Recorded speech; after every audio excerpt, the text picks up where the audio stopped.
తాకట్టులో ఉన్న బంగారాన్ని విడిపించి ఆ రోజు ఆన్లైన్ ధరకే కొంటుంది కొమ్మూరి గోల్డ్.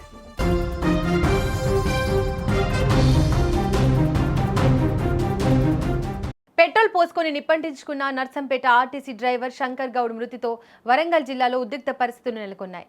వరంగల్ జిల్లా బంద్ కు పిలుపునిచ్చారు ఆర్టీసీ జేఏసీ నేతలు. హన్మకొండలో ఆర్టీసీ డిపో ముందు ఆర్టీసీ కార్మికులు బీఆర్ఎస్ శ్రేణులు ధర్నాకు దిగారు. బంద్ సందర్భంగా ఎలాంటి అవాంఛనీయ ఘటనలు జరగకుండా ముందస్తుగా భారీగా పోలీసులు మోహరించారు. పోస్టు మార్టం అనంతరం మృతి చెందిన ఆర్టీసీ డ్రైవర్ శంకర్ గౌడ్ మృతదేహాన్ని ఆయన స్వగ్రామం నర్సింపేటకు తరలించారు. ఇవాళ నర్సంపేటలో నిర్వహించే అంత్యక్రియల్లో ఉమ్మడి వరంగల్ జిల్లాలోని ఆర్టీసీ కార్మికులతో పాటు రాష్ట్ర జేఏసీ నాయకులు అంతిమ సంస్కారాలలో పాల్గొననున్నారు.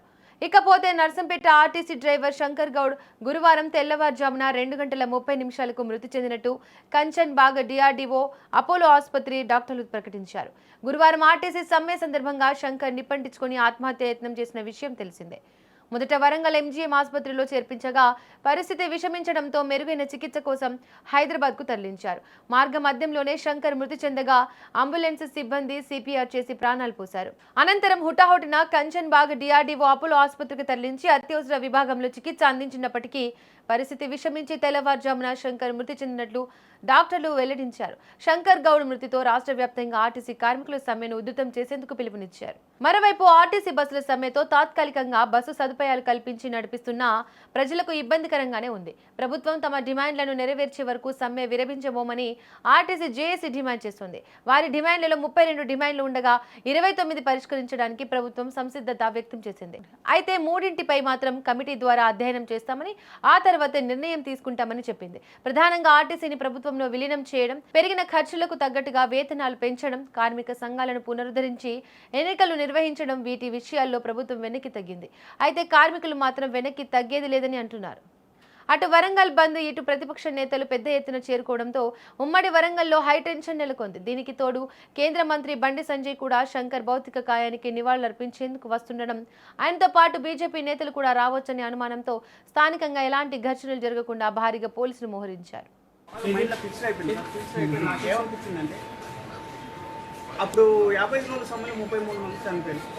వాళ్ళకంటే ఎక్కువ ఏమో నా సాగుతోటన్నా ఈ మా 43 మందికి మంచి జరుగుతుంది ఏమన్నా ఆశతోటి నా పిల్లలు బాధపడ్డా ఏం లేదు సార్. నాకు ఒక్కటే బిడ్డ ఒకటే కొడుకు.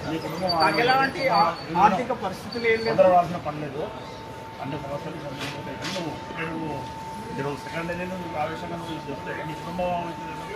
ఏమైతే సార్ 43 చేసిన 33 మంది కార్మికులు జరిగితే వాళ్ళ పిల్లల పరిస్థితి మేము చూసినాం కదా సార్. వాళ్ళ పిల్లలు ఎంత బాధపడ్డారు, ఏం చేస్తారు వాళ్ళ మొత్తం చూసినాం కదా సార్.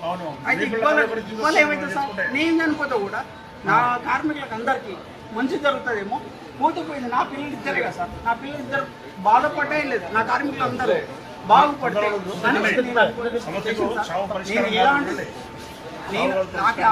నాకు ఇంటికాడ సమస్యలు ఎలాంటి లేదు సార్. మీరు ఎంక్వైరీ చేసుకున్నా పర్వాలేదు, ఏం లేదు సార్. నేను ఒకటి ఏం బాధపడింది సార్ అంటే 50 రోజులు సమ్మె చేసినప్పుడు అప్లై చేశారు.